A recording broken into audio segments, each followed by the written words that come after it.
Hi everyone, this is going to be part 3 of our likes and dislikes, the follow-up to the inside and outside videos where I got questions back and emails back and text messages back and social media post feedback. So I'm going to go through those lists of questions and comments and hit on things that I may have missed in the video or thought about later or have been asked a question about since.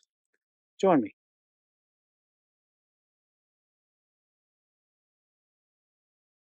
I also want to thank John and Lisa from Osprey, Florida, our most recent and newest Patreon members.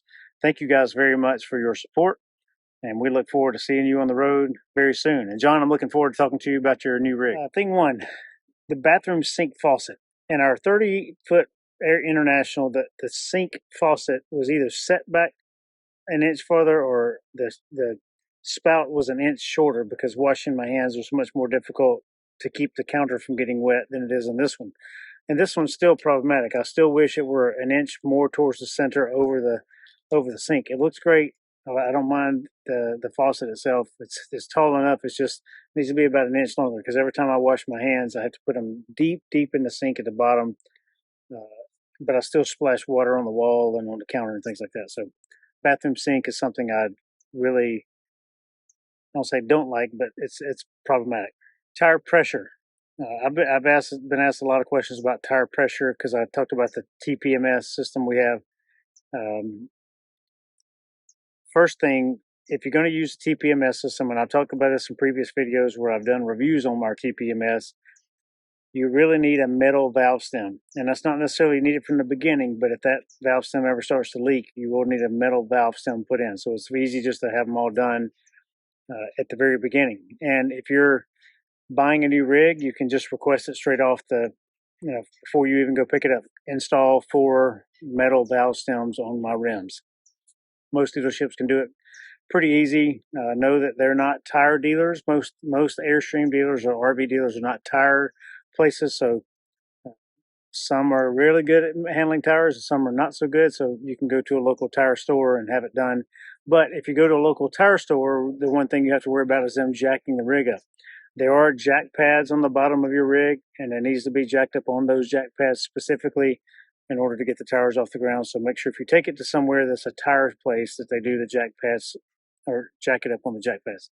On the tire pressure piece, I'm not going to tell you what I run my tires at because I don't want people to get wrapped up in what I do. My tire pressure is set for the weight of my trailer. And I weighed every single tire individually with a full tank of water, a half tank of water, and about no water. I did that weight 150 and 0 so that I could adjust my tire pressure based on what we might be carrying. So if I have 20% water, 20% black tank, and 20% gray tank, I know that I'm about 50% full, so I can set my tire pressure weight for that weight. If I have a 100% tank of water, then I know my 100 and I'm there. So that's the way I base my tire pressure, and I use the Goodyear tire chart to do this weight. So what's the weight on the one tire, and the other tire, and the other tire, and the other tire, and that's where I base my weight. That's what I base my PSI on. If you have a Michelin tire, they give you the tire axle. They give you the weight based on a dual axle or single axle trailer, and their tire chart's a little bit easier to use from a trailer standpoint. But the Goodyear is just single tire. What's the weight on the one tire? And that's what the pressure is. And keep in mind, the manual and the side of the tire and the tire pressure sticker all say maximum PSI is cold tire pressure at 80 PSI. May be different for your rig, but that's what it says for this one. Make sure people get stuck on that number 80. I have to have 80. No, you don't. That's maximum cold tire pressure. That's with a very full load on all 4 tires at cold. So typically we're down in the 60s, low 60s PSI range for our rig. The window tool, even though I do maintenance every month and I lubricate the rubber seals on all my windows every month, they still stick. It's inevitable. It's going to happen. Typically, if you just unlatch them and leave them unlatched for a few minutes, it will come unstuck on itself. But if it still does not come unstuck, you can use a window tool. And here's what I think about the window tool. And here's the window tool I have. I also recommend getting in the window right here at the corner, like not at the corner edge, but somewhere close to here. It's typically the best place I found that opens the whole window. And clean these out on occasion. They cut grass here that day and I left a bunch of dirt in mine when I had to talk about sheets in the last video. They came from a big box store, Costco, Sam's Club, Walmart, or something like that.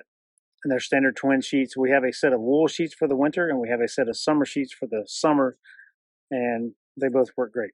Caterpillar. So if you have the international model with the slidey upper cabinet doors, and each side where the door slides shut, there's a little what looks like a caterpillar up there. It's a little black fuzzy thing.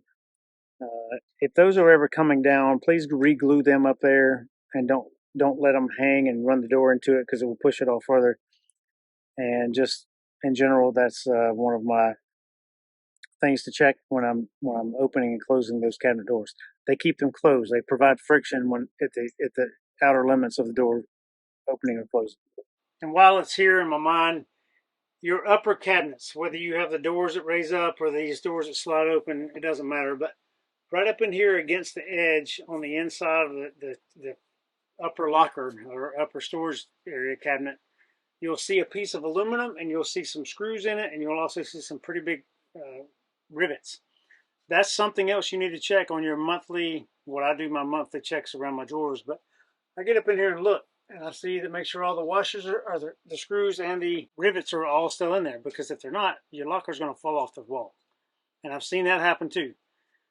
Because when it was installed, either they missed a rib and then one pulled out and then another one pulled out and then the whole thing fell down. So not ideal. But one more thing you should check, and that's in every upper cabinet. You have those, the way it's attached to the roof and attached to the wall. And they're typically attached to a rib. So if you look at the set of rivets that go across, another set of rivets go across and then go across, those are the ribs that go across the ceiling, and they go all the way from the floor all the way up and around to the other side. And that's where the stability of the rig comes from. I've seen videos of folks out in the wild. I've met people out in the Airstream parks, I've met people out in parks with the Airstream, and their inverter's turned on even though they're plugged into shore power, or boondocking and they're not using anything that would require inverter, but the inverter's still turned on. Know that the inverter, when turned on boondocking purposes, it does pull battery power, and it does drain your battery quicker than if you don't have it on. So if you're out boondocking somewhere and you have no need for the outlets to be used or something to run your inverter with, turn it off. There's no reason to have it on. On your remote switch, typically up by the sink, or depends on the rig you have, below the TV, but the button, the green lights come on, hold the power button down and shut it off when you're not using the inverter, particularly boondocking. Again, it pulls battery power. It's just a way to save battery while you're camping. This awning on this rig, so the international model, Globetrotter model, classic model, Pottery Barn, and some other different models from the years past, have a powered awning, the Zip D powered awning. If you don't have the powered awning, this is not a factor, but if you have the powered awning and you've opened up, typically behind your sink, right by the main cabin door, there's a electronic box there with a bunch of blinking lights on it, and that's your powered awning. So if that Zip D awning switch is turned on and the awning's doing anything, all those lights are blinking, and those are just sensors, and there's relays for those sensors. So if your awning's ever going out or coming in and it causes a bind or some weird thing happens, those sensors tell it to stop, and those relays are what send the power. So that's what all those green blinking lights are back behind your sink. I talked about the propane furnace and blocking one of the vents with the shirt, and I'm going to show you how to do that here. All right, I'm going to talk about the shirt and the heater vent situation here. If it's below freezing outside, or typically below 40 degrees, so at 40-ish degrees is where your heat pump up here no longer works, and you have to turn on your furnace down here. So the furnace in this rig is on the other end. I'm up here by the front in the bedroom, twin bed on each side. In a situation like that, so we live in Utah, and often it was cold, below freezing for many days on end. So in the nighttime, or really all the time, I would keep this curtain shut as much as possible. We have a Dyson. It's also a heater and a HEPA filter, and it does an amazing job of heating and cooling this whole rig, but specifically this bedroom. So I would, if below freezing outside, I'd have to turn off the heat pumps and turn on the furnace. I'd turn the heater on in here, keep the bedroom nice and toasty using electricity. This is only plugged into shore power, by the way. And down here in the bottom, I'd pop off this grate, and I'd put roll up a t-shirt or roll up a shirt or sock or something and put in that hole and just store this off to the side. So that hole down there is blocked. Therefore, all of the propane furnace heat is going into the other end of the rig. Why do I need to keep the propane furnace running? Because your tanks are heated via forced air furnace going down in those holes. If you open up underneath your main cabinet, you can see some hoses, some smaller hoses branching off from your big hoses, your big silver, the airflow duct work for your furnace. You can see some silver ones branching off, smaller ones that go down into the holding tanks, basically, and that's what keeps those tanks from freezing. So I had to turn the furnace on to keep the tanks from freezing, but I also needed to keep warm, and I'm trying to save some propane, because otherwise you're just burning up propane all the time if you're trying to heat this whole rig all the time, particularly in spaces you're not using. I have on occasion plugged the other end of the rig. So if I close this curtain and I just want to heat that end of the rig, that's possible too, but note that I have one vent for the furnace here. So I would surely need to block that vent and this vent and have it only coming out of the far end to keep the den warm. So in extreme situations, you can block off whatever you want. I have blocked the heat with both of these curtains. It just offers a little bit of a barrier in between, so it'd be warm on that end, lukewarm in this area, and cold right here. So in extreme situations, particularly when you're boondocking, and Blair and I have boondocked to some really cold weather, you kind of got to do what you got to do to save some propane. And if your furnace is running all the time, know that's pulling battery juice too. And you're in the shortened days of the year time frame, so you're not getting as much sun on your solar panels to resupply your battery. So there's a myriad of factors at play here. But that's one way you can do it. You can close off some of your vents, and that's just one easy way, and those things pop on and off. Right here is some main furnace ductwork. You can see some other main right here that goes to the back. Here's a little bitty, or not a little bitty, but a much smaller one right here. That's one of the ones that branches off and goes down into the ductwork. Here's your water pump. The water filter, the water strainer, water pump strainer is back here. This is the main line. So if you put gravity filled water in, it comes in from the side over there and goes into here and goes down to your tank. There's a clear line below it. That is for air to go back out. You have a winterization valve in here. It should have a tag attached to it. That's how you winterize your rig. You got to, so there's a knob on the other end. So if I'm winterizing, I turn that knob and I suck antifreeze up through here and it goes to the water system. But that's where your stuff is. Check it out. And while I'm here, if you've never checked your propane CO detector, there's a date or a date sticker on it, and it says replace, not check, but you got to replace it by that date because they're only good for 5 years. One aspect determining a mattress size, and will you and your sleeping partner, or if you have animals, will all of you fit in the same space? You can go to a mattress store maybe and lay down on one, or if you have a giant piece of cardboard laying around the house, you can just cut it out and lay on that. So if you have a mattress that's 68 by 40 and you can cut one 68 by 40 and lay on it and see how that kind of space fits, go for it. So that's just one way to check for a mattress size if you don't have access to going to lay on one and you have spare cardboard laying around. Woburnized wax versus Aero Cosmetics cleaner versus other washing, and how do I keep my rig clean? On our previous Airstream, I did not do any type of ceramic coating or anything like that. I just waxed it every 6 months. I probably really wax it more every 4 months, just because of our travel schedule and because of the rain and snow and all the things we subjected the rig to at that time. This rig, before we left the Airstream dealership, I had them put on a ceramic coating, and it's basically just the detailer, whoever does the detail cleaning at the dealerships typically is the one who does it, but it's just a kind of a wax-on application. They do it for many cars and motorcycles and other things like that nowadays, and it's a wipe-on kind of a ceramic coating, good for X number of years, depending on the contract. 5 to 7 years is typically what they say. I think those things are good, but I don't know that they're necessarily worth the cost. There's typically a gigantic markup for that service. So, and I'm talking 80 to 90% markup for that kind of service over the cost of what it really costs them. Do they work? Yes. And I will tell you where this come into play that I truly noticed was I haven't washed this rig really since we've been back on the East Coast with it except for yesterday. I washed it 2 days, yesterday or the day before. Washing the rig was much easier having that ceramic coating put on, and it's been 9 months now, 10 months almost since that ceramic coating has been put on this rig. I've also been asked many times about the Vinny's spray-on ceramic coating.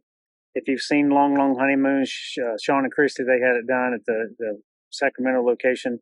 Many people have had it done at that location and the new location down in Tallahassee, Florida. We plan to do that to this rig. We are planning to move down to Florida sometime in the early 2024 year and spend a few months in Florida. So while we're there, I plan to go by Vinny's and get on their calendar and get the ceramic coating done for this rig.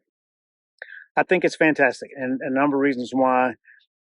They will clean and detail the rig before they spray it, so the whole rig is sprayed, so all the rig is coated with this nice ceramic coating, so your little swirl marks and your little whatever else, that stuff doesn't show up, and it washes off really easy. So I do plan to have that done, and that is a lifetime spray on, whereas the typical ones you get from the dealership are 5 to 7 year time frames. So I do like the ceramic coating, and I do like the ease of cleaning with it on there, because I have met a few people who have the ceramic coating done. You know, visually, it's not something you notice right away, but cleaning the rig, it's easier to keep clean. And why haven't I washed the rig sitting here on the East Coast? Because every morning all the dew settles on it and the dust settles on it from being parked out here by a gravel road. And it's pointless for me to wash it that often, because it's going to be the same tomorrow morning. Cleaning wise, Walburnize is what Airstream recommends for keeping the rig washed and clean. They make a clear coat safe wash that I use, and they make a wax that is clear coat safe wax, and you should wax your rig. The book says every 6 months or semi-annually is what you should do with your waxing.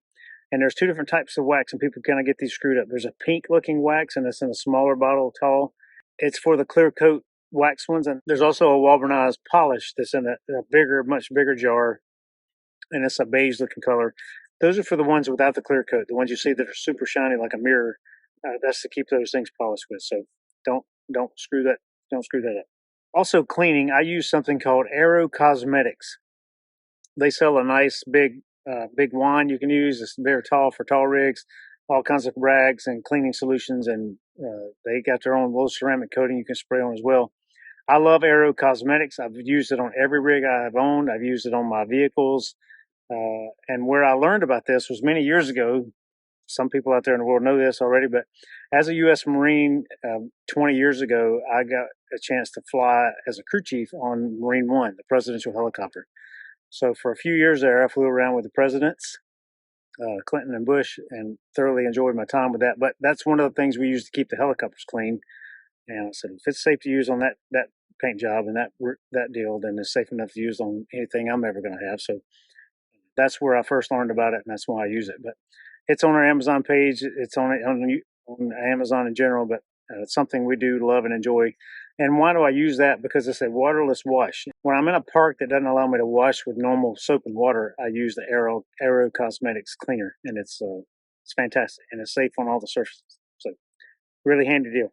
If you happen to have the new refrigerator, the new all-electric refrigerator, you may have an issue with your door latch not latching properly, and I'm going to show you how to check for that, 1, but 2, how to fix that. If you have your fridge and freezer door shut and you grab not the handle but somewhere in the middle of the door and you can pull on it and it doesn't open, it's good. Same with your fridge.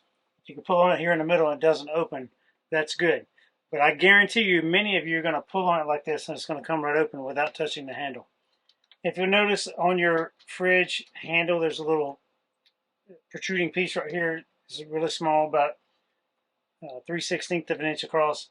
That's actually what holds the door from opening itself. Same with your freezer door handle. They're both the same handle. Oftentimes, I notice that the fridge door itself. So if that happens to you, pick it up, like push up on the bottom of the door so the door slides up. If then it doesn't open, then you know here's your issue. So this little protruding piece doesn't sit into here very well. This thing is not adjustable. It's set where it's going to be set.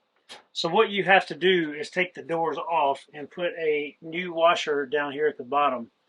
It's pretty easy to do. The dealership can order you or can give you a little washer that goes on there, or you can find something on your own if you happen to have some spare things laying around. But it's pretty easy to pop these doors off. Start with turning the fridge and freezer off. There's 2 screws right here. Once these 2 screws are out, the door kind of folds in half. So the bottom, the fridge door will come this way, the freezer door will come this way, and you can pop them both off.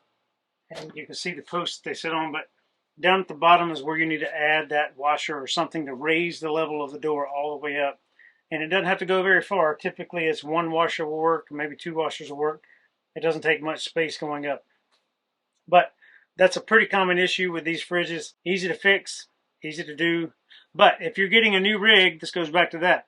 Check this during your pre-delivery inspection, during your walkthrough, because this is something that should have been caught on that PDI by the technician. I talked about lift kit, and someone commented on one of the videos about dump tanks in a lift kit, and yes, I agree with that.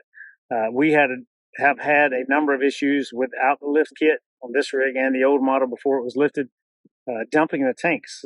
So many of your Love's gas stations and big gas stations like that have a dump station. They have, around the dump hole, there's a concrete curb all the way around it, and the Airstream is so low sometimes that you have to, the hose has to go up and over that before it can be dumped. So one of the things that's difficult with an Airstream is that the drain is so low depending on the angle. So because of this angle right here, it's almost level and maybe even slightly uphill. So when you drain the tanks like this, you have to let the hose drain into the lowest part, and then you have to kind of do a little snake and let it all dump out the other end. That can be problematic. So the 3-inch lift kit does help in that situation, and that's something I do miss for sure. I got a comment about I had misnamed the video because this person assumed that I was just going to talk about big Airstream, what I like about Airstream in general, and not about my own Airstream. So I'll cover a number of things that I do like about Airstream. So thanks for the comment and thanks for the feedback. But these were mainly done for my Airstream. But things I love about Airstream in general, having had other brands, longevity. 75% of every Airstream ever built in history since 1931 is still registered in use. That's pretty impressive. Many people don't realize that they're still making them. Like I meet people quite often still to this day who think, what year is that? I say 2023 or the last from 2021. They say, oh, I had no idea they were still making these things. The look, I really like the look. I don't miss slide outs. And I'm glad Airstream doesn't make slide outs anymore. And for those of you who wonder, there's probably a reason why they stopped making it. Slide outs are problematic. The 3 rigs that I had prior to the Airstreams with slide outs, not once did I not have an issue with the slide out. It being crooked or the motor burning out or the topper being wrong or something going wrong with the slide out, leaking or wind coming in all the time. I even had the wind blowing so hard one time it pushed the slide out in. It was a tropical storm. We were in Virginia. But it pushed the slide in. Not all the way, but it pushed it in about 6 inches. So I don't miss those things at all. And Airstream, I like the way they're built. You know, they build the end caps, the roof, the sidewalls, the floor and the frame, all separate entities, and then they bring it together. They do the water leak test, which is pretty cool. And if you ever have a chance to go to Jackson Center to watch one of these things done and watch one of these things being built, you should do that. Similarly, if you're in Elkhart, Indiana, please go by one of the big manufacturers and take a plant tour and watch one of those big fifth wheels getting built. It takes on average 350, I think, man hours to build an average Airstream, whereas the biggest fifth wheels, it takes about 75 man hours to build them. And most of the time built on an Airstream is the furniture getting built the way it is, hand assembled inside, and all the rivets being done, because that is pretty labor intensive. I like the simplicity of most of the rigs. They're true and tested. I don't like the classic models in that they have so much extra built into them. I'm not a fan at all of the Audi system. One, you got to change the liquid out every whatever the intervals are. I've seen a lot of problems with the Audi systems. I've seen the cabinets be too heavy in those rigs. It looks great. They are beautiful, but I just think there's too much built into that rig. The new Demco hitch lock on the front of the new Airstreams, I'm a big fan of that new hitch up system, the ball hitch. I think it's a wonderful mechanism. It beats piece of pants off the old style. I don't like that Airstream is super easy to scratch. I had a broom. I was outside out back doing something with a broom, and the broom slipped out of my hand, and the plastic of the broom landed on the back door by the tag and put a scratch in it. And you saw the scratches up here on the front tank. So it's the scratching, and that is kind of a pain. The ease of scratching. The manual awnings are pretty great. So on the Flying Cloud, Caravel models, those things with the manual awnings, they're easy enough to get in and out as long as you keep them lubricated. I don't mind the manual stabilizer jacks, they're fine. I don't mind the powered stabilizing jacks, they're also fine. They're just loud. Main door step, it's fine. I like that thing, it works well. I'm glad Airstream went to a composite floor. The wood floors always scared me, and Blair and I were going to get an Airstream in 2020, and then we learned that they were going to come out with composite flooring in 2021, so we just waited until we could get a composite floor. I've seen floors rot out so easy in a number of rigs from years past, from water leaks and just accidental things, so I never wanted one with a wood floor. I'm a big fan of the composite floor. I'm glad Airstream has changed their air conditions to the new Coleman's with the bigger MERV 8 filter. I think it is MERV 5, MERV 8, whatever the filter number is. It goes in those big air conditions. I like the ductwork is better. I like that too. Airstream does a pretty good job, I believe, of corporate training, meaning pushing word out to all the dealerships that every salesperson has to have a certain training, and technicians have to have a certain amount of training and this kind of thing. This branded by Airstream, but I don't think many dealerships take pride in the PDI, so pre-delivery inspection, that's supposed to be done on every rig. I don't know that they're all equal. And I say that just simply because of the comments that I see on Airstream Addicts and Airstream Newbies and all those Facebook groups and things like that, and Airstream forums. I see a bunch of comments there. And so much of that could have been fixed on a pre-delivery inspection, or could have been discussed or should have been discussed on the delivery day when the person picked up their Airstream. If you're out there and you're buying a new Airstream, and this is something that I take to heart, I think this is a very big deal. In your manual, so you get a bag with your manual in it, and there's a tri-folder deal. It's a checklist. I call it Airstream Getting Day checklist, but it starts exterior and it starts up here at the front end lock and hitching and propane tanks and front window and window rock guards and all the things, and it works its way all the way around the rig and does the same thing on the inside. If you are getting a new rig, make sure you have that in your hand with a pen, and you go off and check off everything as they go through the whole checklist.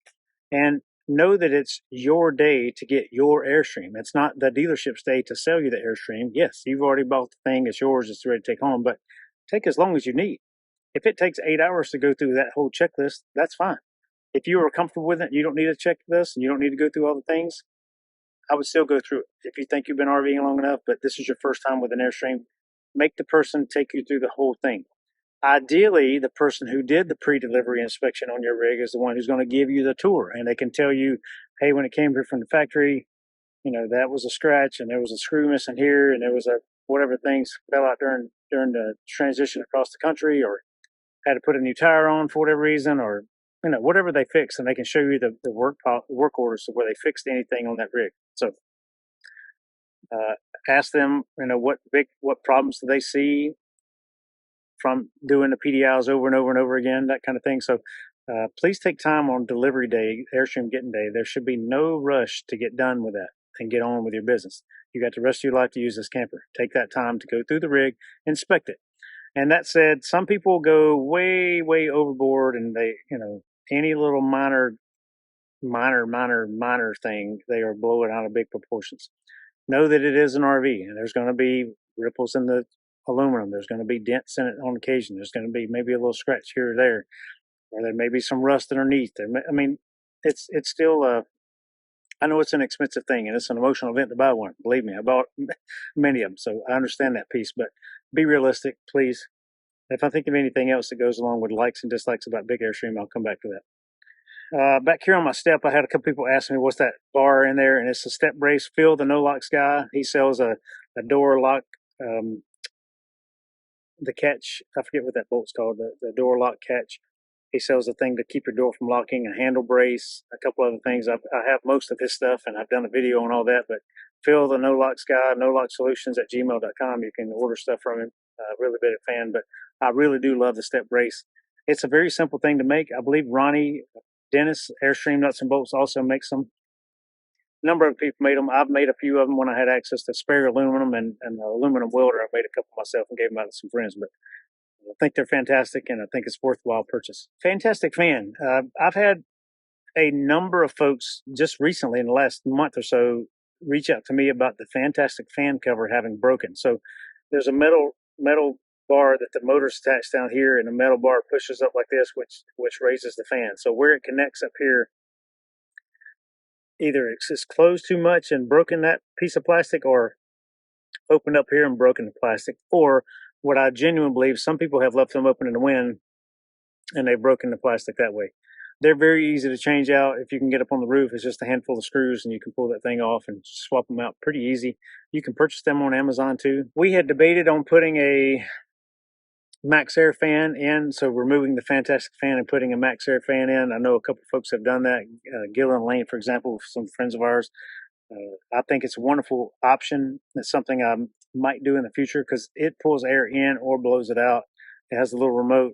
I think it's a much better quality fan, which is why Airstream went to the Max Air fans in the bathroom and the shower too. So big fan of that. But anyway, I don't know how people keep breaking these fantastic fan covers, but they are breaking. So there's either something wrong in the manufacturing process, or they're installed differently, or the gears or something in the putting together process. But there's been a big rush or a big problem with that in recent weeks and months. If your lid is breaking, it could be because your rubber gasket up there is sealed tight. So when you turn the switch on here and the lid doesn't do anything, it's stuck, that means you need to lubricate it. So you can open it manually. If you can't climb up on your roof to lubricate it, you can pull this screen off right here, which is pretty easy to do. And there's a screw right here in the middle of this fan, and you can pull that screw out and pull the fan down. And then you can reach your hand up through here and you can lubricate your seal that way, reinstall the fan, reinstall this. Very, very simple to do. I got to ask about the receiver, receiver hitch and bike rack on our rig. I didn't put one on this rig, a number of reasons. So on our last rig, Torque Lift Central, I love the company. I love the things that they have. They sent me that receiver hitch to put on myself. I drilled some holes in the frame, put it on myself. Pretty easy process to do. And it was a wonderful bike rack system, and we love to take our bikes wherever we went. But I like to take pictures of my Airstream in places and cool places, to me, it detracts from the coolness of my Airstream when I have bikes on the back. And I don't like the bike rack on the back. And I didn't like having that thing stuck on the back. And I've never been a fan of the bike rack that Airstream approves that they attach to the side of the rig. I don't like those because it doesn't hold the bike, so I like the carry well. Plus, I don't like the look of it.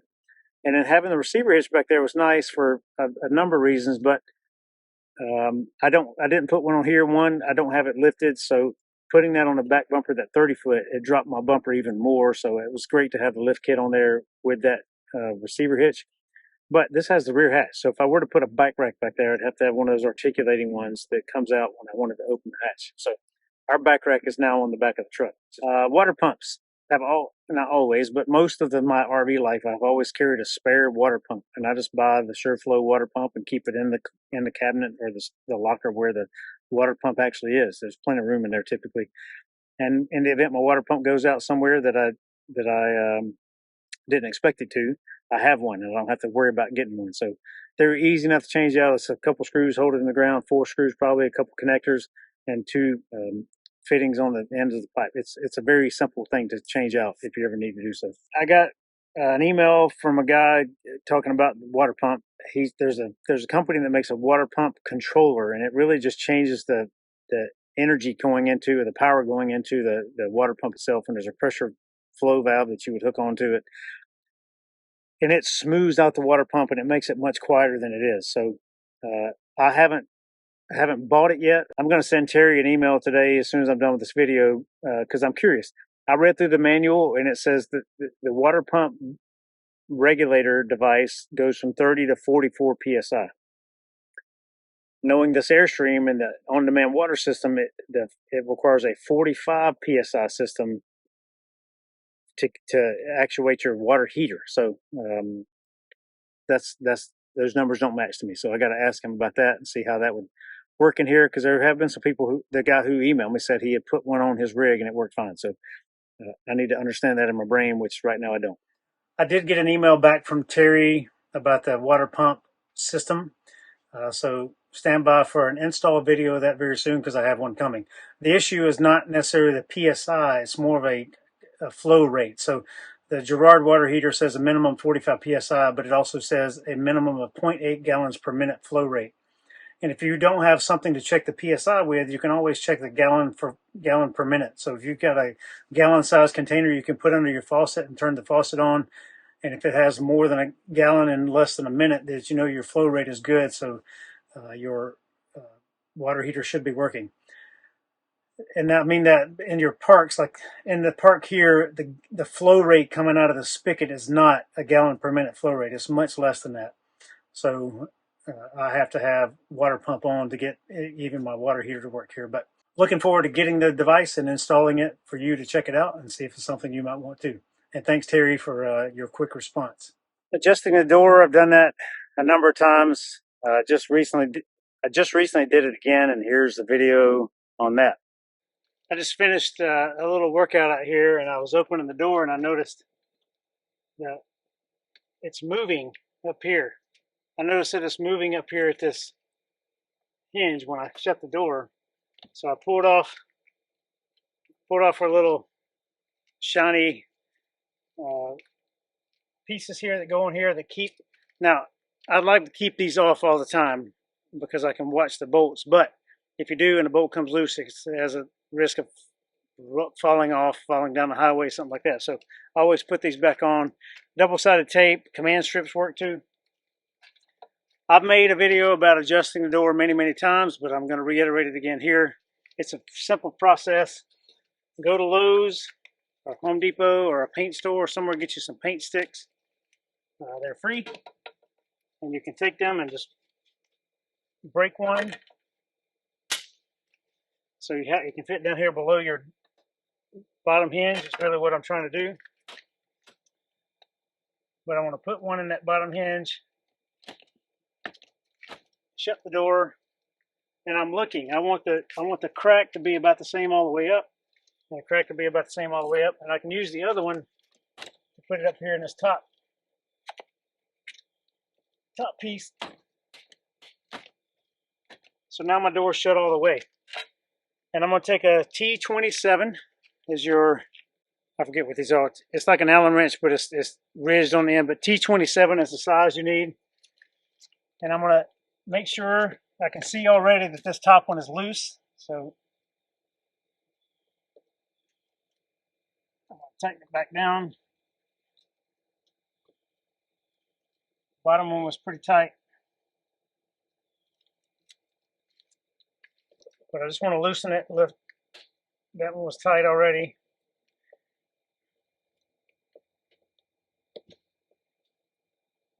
And that one's still tight. So you can put a little Loctite on there, but if you back that screw out all the way, on the back side of this wall, there's a nut tack welded to the wall.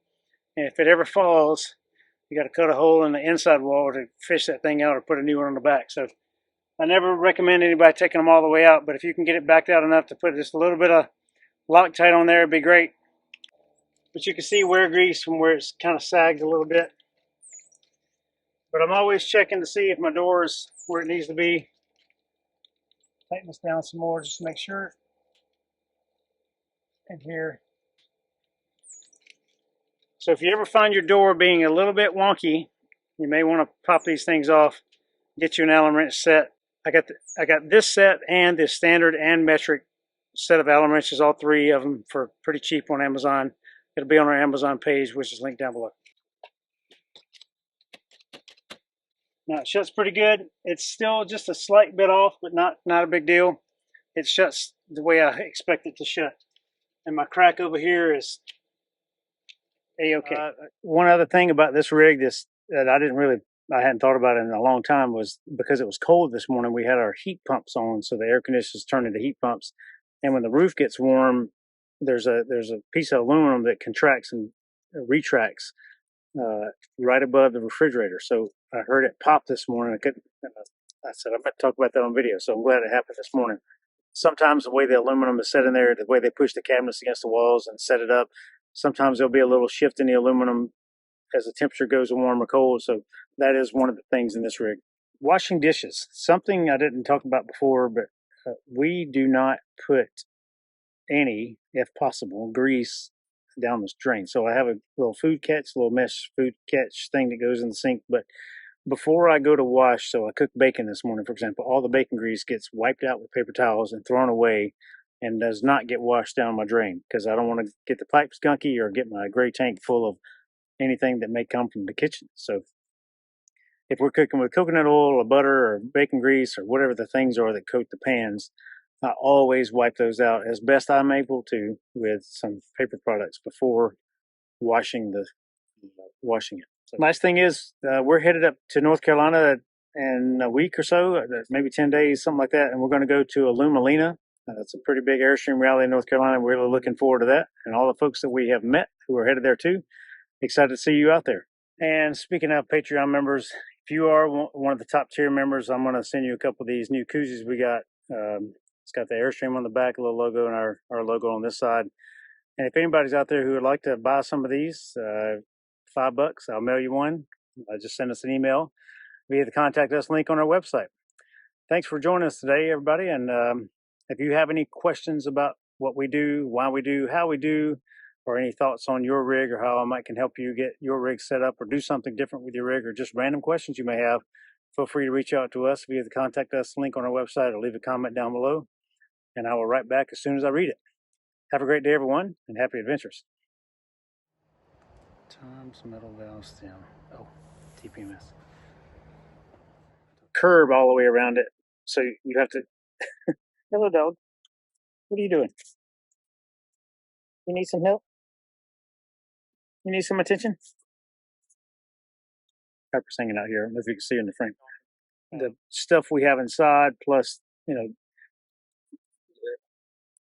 what water capacity I may be carrying. So, also this video is, hi everyone, Brad here. I just want to say a big thank you out. I also want to thank Jay. No.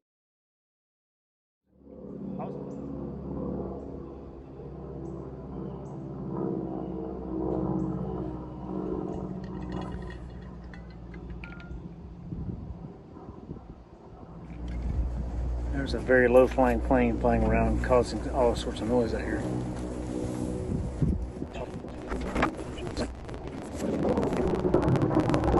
It'd be much easier to wash.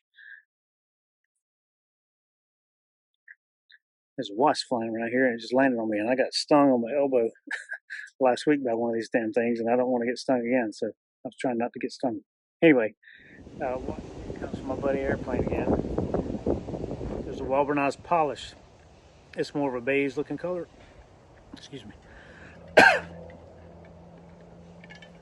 Also cleaning, I use something called